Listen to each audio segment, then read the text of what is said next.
መዝሙረ ዳዊት ምዕራፍ 130 ቁጥር 1 እና 2 የእግዚአብሔርን እርዳታ ለማግኘት የቀረበ ጸሎት እንዲህ ይመስላል።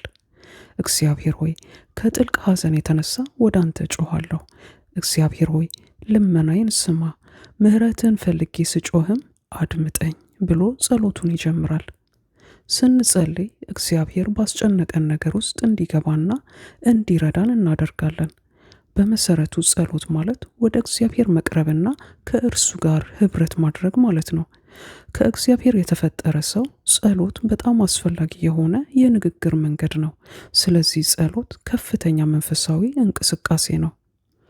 ኢየሱስ ክርስቶስ እግዚአብሔር አብ ጸሎታችንን እንደሚሰማ እርግጠኛ መሆን እንዳለብን አስተምሯል። የማቴዎስ ወንጌል ምዕራፍ 7 ቁጥር 7 እና 8 እንዲህም ይለናል፣ ለምኑ ይሰጣችኋል፣ ፈልጉ ታገኛላችሁ፣ በር አንኳኩ ይከፈትላችኋል። የሚለምን ሁሉ ይቀበላል፣ የሚፈልግም ያገኛል፣ በር ለሚያንኳኳም ይከፈትለታል ይለናል። ከእግዚአብሔር ፈቃድ ጋር የሚስማማ ነገር ስንጠይቅ የምንለምነውን እናገኛለን። አንደኛ ዮሐንስ ምዕራፍ 5 ቁጥር 14 እንዲህ ይለናል፣ ማንኛውንም ነገር እንደ እርሱ ፍቃድ ብንለምን እንደሚሰማን እንተማመናለን ይላል። ኢየሱስ ክርስቶስ ደቀ መዛሙርቱን ወደ አብ በስሙ እንዲጸልዩ አስተምሯቸዋል።